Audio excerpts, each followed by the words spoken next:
Dear students, मैं Suresh Chandra Sharma, assistant professor political science. मित्रों, आज हम राजनीति विज्ञान के मूल आधार टॉपिक के परंपरागत दृष्टिकोण को पढ़ रहे हैं। इसमें हम परंपरागत राजनीति विज्ञान की अध्ययन पद्धतियों पर आज चर्चा करेंगे। परंपरागत राजनीति शास्त्रियों ने राज्य को विभिन्न दृष्टिकोणों से देखा। उनके जो सिद्धांत हैं, उनकी जो अध्ययन पद्धतियां हैं, वो आदर्शवादी हैं, दार्शनिक हैं और उनमें स्वयं सिद्ध तर्क की प्रधानता होती है। अर्थात वो सिद्धांतों को अपने तर्कों से ही प्रमाणित करते हैं। ये राजनीति शास्त्री अपने अध्ययन में निम्नलिखित पद्धतियों का प्रयोग करते हैं। नंबर 1, दार्शनिक पद्धति। दार्शनिक पद्धति को निगमनात्मक पद्धति का भाग माना जाता है। यह अध्ययन पद्धति ठोस तथ्यों पर आधारित नहीं होती, अपितु यह कल्पना और आदर्शों पर आधारित होती है। इस दार्शनिक पद्धति में सर्वप्रथम भावात्मक आदर्श स्थापित कर लिया जाता है और कल्पना के द्वारा परिणामों पर पहुंचा जाता है। जैसे हम किसी भवन का निर्माण करते हैं तो सबसे पहले हम उस भवन का एक नक्शा बनाते हैं। वो नक्शा जो है वो व्यवहारिक स्थिति में नहीं है, परंतु वो हमारे दिमाग में एक प्रत्यय के रूप में है। ऐसे ही ये दार्शनिक जो पद्धति है, इस दार्शनिक पद्धति में परंपरागत राजनीति शास्त्री किसी भी विषय का, जैसे राज्य है या उसकी कोई संस्था है, उसका एक आदर्श बना लेते हैं और फिर उसी आदर्श पर काम करते हैं। इनमें प्लेटो का आदर्श राज्य है। जैसे इसके अलावा थॉमस मूर, रूसो, हीगल, ग्रीन, बोसांके आदि इसके प्रमुख प्रतिपादक हैं। प्लेटो की प्रसिद्ध रचना रिपब्लिक और थॉमस मूर की प्रसिद्ध रचना यूटोपिया में आदर्श राज्य का निर्माण करते समय दार्शनिक पद्धति का ही प्रयोग किया गया था। दूसरी पद्धति जिसका परंपरागत राजनीति शास्त्री उपयोग करते हैं वो है ऐतिहासिक पद्धति। इस दृष्टिकोण के विचारकों का मानना है कि इतिहास राजनीति विज्ञान की एक प्रयोगशाला है। राजनीतिक संस्थाओं, आदर्शों, सिद्धांतों और समस्याओं की जड़ें इतिहास के पृष्ठों में खोजी जा सकती हैं। लास्की कहता है कि राजनीति विज्ञान का अध्ययन राज्यों के इतिहास के अनुभवों के परिणामों को इकट्ठा करके लिखने का प्रयास ही होना चाहिए। अर्थात इनका मानना है कि इतिहास में हमने क्या क्या किया, उसका परिणाम क्या हुआ, उसके आधार पर हमने अपने भविष्य का निर्माण करना चाहिए। अर्थात ऐसे सिद्धांत बनाते हैं जिसमें इतिहास में जिनसे सफलता मिली हो और ऐसे सिद्धांतों से दूर हटते हैं जिनसे इतिहास में विफलता मिली हो। सीधी सी बात है। ऐतिहासिक पद्धति का प्रयोग करने वाले प्रमुख विद्वान हैं मैकियावेली, बोंदा, मॉन्टेस्क्यू, बर्क आदि। तीसरी पद्धति जिसका परंपरावादी शास्त्रियों ने प्रयोग किया वो है तुलनात्मक पद्धति। तुलनात्मक पद्धति का सर्वप्रथम प्रयोग अरस्तु ने किया। अरस्तु ने अपने सुप्रसिद्ध ग्रंथ पॉलिटिक्स में 158 संविधानों का अध्ययन किया। उन 158 संविधानों के अध्ययन करने के बाद अरस्तु ने पाया कि किन किन कारणों से राज्य में क्रांति का उद्भव होता है और किन किन उपायों से इन क्रांतियों को रोका जा सकता है। इस प्रकार सर्वप्रथम अरिस्टोटल ने तुलनात्मक राजनीति का प्रारंभ किया। उन्होंने तुलना करके अच्छी चीजें ग्रहण की। इसी पद्धति का आगे चल के मॉन्टेस्क्यू, लॉर्ड ब्राइस, डी टॉकविले ने इसका प्रयोग किया। अध्ययन की चौथी पद्धति है विधि पद्धति। विधि पद्धति में राज्य के कानूनी आधार पर बल दिया जाता है। यह पद्धति राज्य को एक कानूनी इकाई मानती है। इसका कार्य कानून बनाना और उन्हें क्रियान्वित करना है। विधि पद्धति राजनीतिक संस्थाओं का अध्ययन संवैधानिक कानून के परिप्रेक्ष्य में करती है। इस पद्धति के समर्थकों में बिलोबी, डिग्बी आदि का नाम लिया जा सकता है। हम देखते हैं कि परंपरागत राजनीति शास्त्रियों का जो अध्ययन है वह वर्णनात्मक और अपरिष्कृत है, न कि व्याख्यात्मक और विश्लेषणात्मक है। इस प्रकार हम देखते हैं कि परंपरागत जो अध्ययन है यह निश्चल या गतिहीन है और राजनीति में गत्यात्मक शक्तियों को समझने का यह कोई प्रयास नहीं करता है।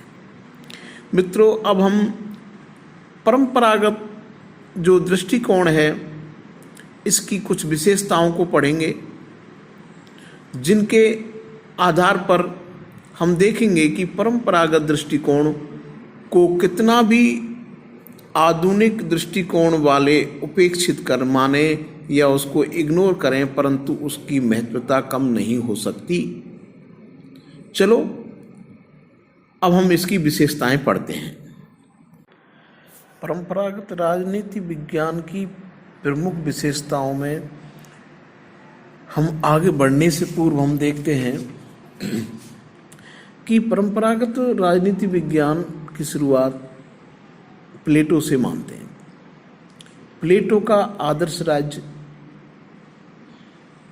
आगे बढ़ते हैं सिसरो का दर्शन, न्याय और प्राकृतिक कानून की अमूर्त अवधारणा, सेंट ऑगस्टाइन का सिटी ऑफ गॉड की चर्चा करते हुए सांसारिक नगर शैतान से प्रशासित होते हैं जबकि ईश्वरी नगर ईश्वर द्वारा संचालित होते हैं।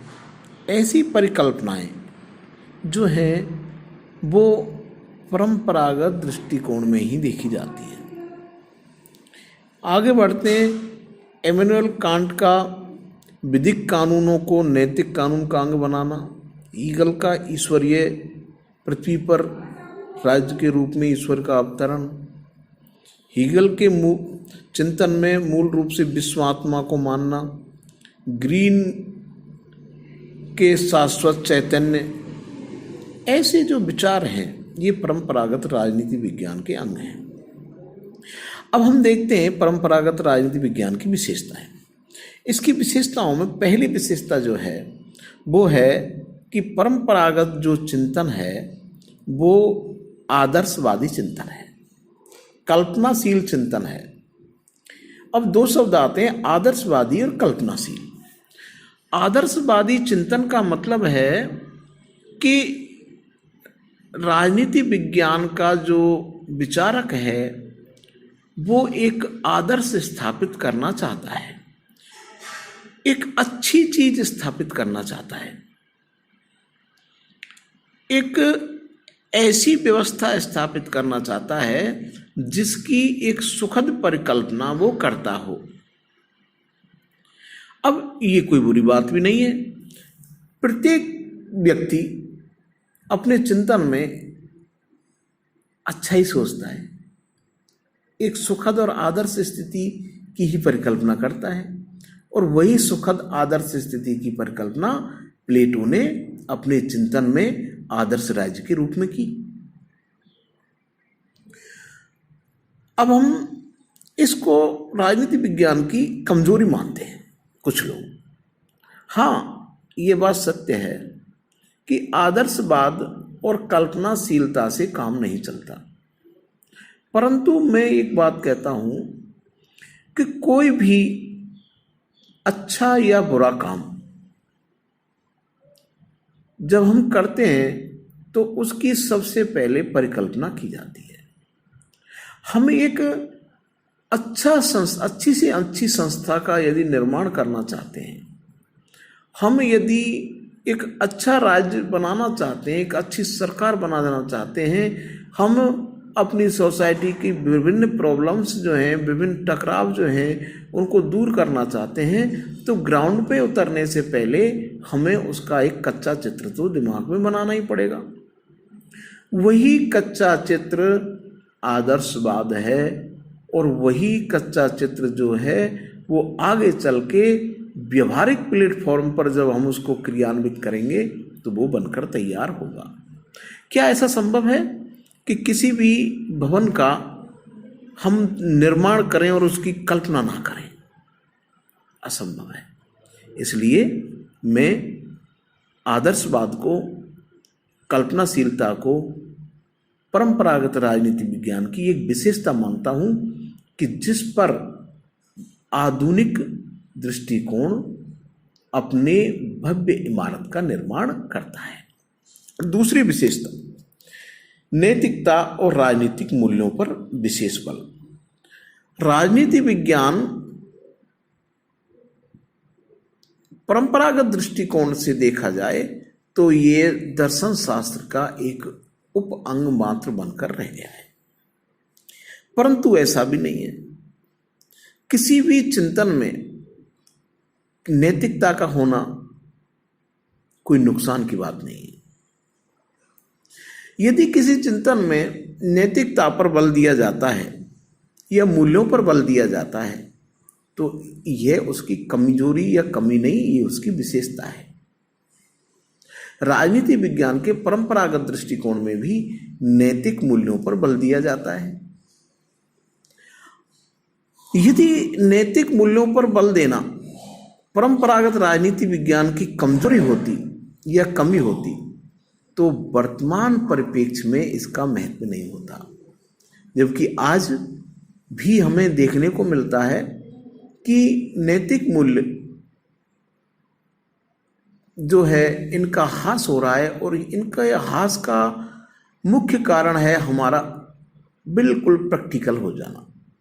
तो आज भी सरकारें, विभिन्न संस्थाएं नैतिक मूल्यों के विकास के लिए कार्य कर रही हैं। इसलिए परंपरागत राजनीतिक चिंतन में नैतिकता और राजनीतिक मूल्यों का विशेष बल देना उसकी एक विशेषता है। परंपरागत राजनीति शास्त्री राज्य को एक नैतिक संस्था मानते हैं। जैसे अरस्तु कहता है कि राज्य का अस्तित्व सद्जीवन के लिए है, मात्र जीवन के लिए नहीं है। अर्थात राज्य हमें एक बेटर लाइफ, एक अच्छा जीवन देने वाली संस्था है। वहीं रूसो अपने चिंतन में सामान्य इच्छा की परिकल्पना करते हैं। सामान्य इच्छा सामान्य हित है और सामान्य इच्छा ही राज्य है। इस प्रकार हम देखते हैं कि परंपरागत दृष्टिकोण में राज्य को एक नैतिक संस्था के रूप में स्थापित किया गया है, ना कि राज्य को एक आतंकित संस्था के रूप में स्थापित किया। पुलिस राज्य की बात नहीं कर रहा है परंपरागत दृष्टिकोण। परंपरागत दृष्टिकोण जो है वो राज्य को एक नैतिक संस्था मानता है और उस नैतिक संस्था में रहकर ही व्यक्ति अपना पूर्ण विकास कर सकता है। इसे हम दूसरे तरीके से देखें तो परंपरागत दृष्टिकोण राम राज्य की परिकल्पना करता है। ठीक है, अब इसकी अगली विशेषता पर जाते हैं। इसकी अगली विशेषता है कानूनी औपचारिक संस्था के अध्ययन पर बल। परंपरागत राजनीति विज्ञान के अध्ययन का बिंब राजनीतिक एवं सरकारी संस्थाओं का ही रहा है। इसका अध्ययन भी कानूनी औपचारिक संस्थाओं का रहा है। जहां लिखित संविधान थे वहां संविधान में, तथा जहां लिखित संविधान नहीं थे वहां कानूनों के द्वारा शासन व्यवस्था का क्या रूप रखा गया है, केवल उक्त बातों को विस्तार पूर्वक दर्शाना ही इसका लक्ष्य रहा है। डाइसी, मुनरो, आग, जिंग, इन लोगों ने राज्य के औपचारिक संस्था के रूप में स्थापित किया है। तो हम कह सकते हैं कि परंपरागत दृष्टिकोण की एक विशेषता यह है कि ये राज्य के कानूनी और औपचारिक संस्था के रूप में इसका अध्ययन करता है। मतलब ये राज्य से बाहर की संस्थाएं जो हैं, जो राज्य से इतर जो संस्थाएं हैं जो राज्य को प्रभावित करती हैं, उनका अध्ययन ये नहीं करते। दूसरी आगे की विशेषता चल पढ़ते हैं हम, दर्शन शास्त्र से प्रभावित। परंपरागत दृष्टिकोण दर्शन शास्त्र से पूर्णतः प्रभावित है और दर्शन शास्त्र और राजनीति शास्त्र एक ही सिक्के के दो पहलू दिखाई देते हैं। परंपरागत दृष्टिकोण में जो कल्पनाशीलता है, जो नैतिकता है, जो चाहिए की जो विचारधारा है, वह दर्शन शास्त्र और राजनीति शास्त्र को एक करती है। इस अध्ययन में दर्शन शास्त्र और राजनीति शास्त्र को हम ऐसे देख सकते हैं कि राजनीति शास्त्र दर्शन शास्त्र की एक शाखा है जिसमें एक अच्छे राज्य की परिकल्पना की जाती है। इस प्रकार ये दर्शन शास्त्र का ही अंग मात्र दिखाई देता है। परंतु अब इसको हम कमजोरी माने तो हमारा अलग दृष्टिकोण है, और यदि विशेषता के रूप में देखें तो किसी भी विज्ञान का, किसी भी विषय का दर्शन से कनेक्ट रहना क्या कोई गलत बात है? दर्शन उस विषय को एक दृष्टिकोण देता है, एक विस्तार देता है। तो मैं मानता हूं कि दर्शन शास्त्र का जो प्रभाव है वो परंपरागत दृष्टिकोण की एक विशेषता है। अगली विशेषता पर आते हैं कि परंपरागत राजनीतिक जो दृष्टिकोण है, जो इसकी अध्ययन की पद्धतियां हैं, जो इसकी विशेषता है, वो है व्यक्तिनिष्ठ अध्ययन। मतलब परंपरागत दृष्टिकोण में अध्ययन जो है वो व्यक्ति के खुद के विचारों से प्रभावित रहता है। यहां अध्ययन वस्तुनिष्ठ नहीं होता, व्यक्तिनिष्ठ होता है। अब हम कहेंगे ये तो कमजोरी है। अरे भैया, कमजोरी कैसे है? इस दुनिया में किसी भी विचारक द्वारा किया गया विचार क्या वस्तुनिष्ठ हो सकता है? नहीं। मात्रा भली कम हो जाएगी, परंतु किसी भी सिद्धांत पर, किसी भी विचार पर उस विचारक का प्रभाव, उसका व्यक्तिगत प्रभाव जरूर दिखाई देगा। परंतु परंपरागत दृष्टिकोण में यह प्रभाव स्पष्टतः दिखाई देता है। जैसे कि सामाजिक समझौता सिद्धांत में हम देखते हैं, हॉब्स, लॉक और रूसो तीनों ही मानव स्वभाव का अध्ययन करते हैं, और तीनों का ही अध्ययन मानव स्वभाव के अलग अलग रूपों को प्रस्तुत करता है। एक कहता है कि मानव का स्वभाव नकारात्मक है, एक कहता है मानव का स्वभाव सकारात्मक है, एक कहता है मानव का स्वभाव पहले सकारात्मक है और बाद में वो नकारात्मक हो जाता है। इस प्रकार हम देखते हैं कि परंपरागत दृष्टिकोण का अध्ययन जो है वो व्यक्तिनिष्ठ है, वो व्यक्ति विशेष के विचारों से प्रभावित होता है। इस प्रकार हमने परंपरागत दृष्टिकोण की ये विशेषताएं पढ़ी हैं। अब हम देखते हैं कि परंपरागत दृष्टिकोण की एक दो आलोचना है कि भाई ये मूल्य परक, ये लक्ष्य विमुख अध्ययन है। परंपरागत जो अध्ययन है इसमें मूल्यों पर विशेष बल दिया जाता है। परंपरागत अध्ययन व्यक्तिनिष्ठ है, इसमें वस्तुनिष्ठता होनी चाहिए जो देश काल से परे हर जगह इक्वल हो। इस प्रकार हम इसकी आगे इसकी विशेषताएं भी, वो आलोचनाएं भी पढ़ेंगे। जेम अमंड जैसे समसामयिक सिद्धांत शास्त्री कहते हैं कि व्याख्यात्मक, पूर्व अनुमानी और सामंजस्यपूर्ण राजनीति विज्ञान की आवश्यकता पर बहुत बल दिया जाना चाहिए, जिसे मानवीय विषयों में हिंसा और दमन की समस्याओं को हल करने हेतु प्रयुक्त किया जा सके। इस प्रकार आज हमने परंपरागत राजनीति विज्ञान की विशेषताएं पढ़ी, उसकी अध्ययन पद्धतियां पढ़ी। मैं उम्मीद करता हूं कि आपको यह एक टिपिकल टॉपिक जो है वो धीरे धीरे समझ में आ रहा होगा। Thank you.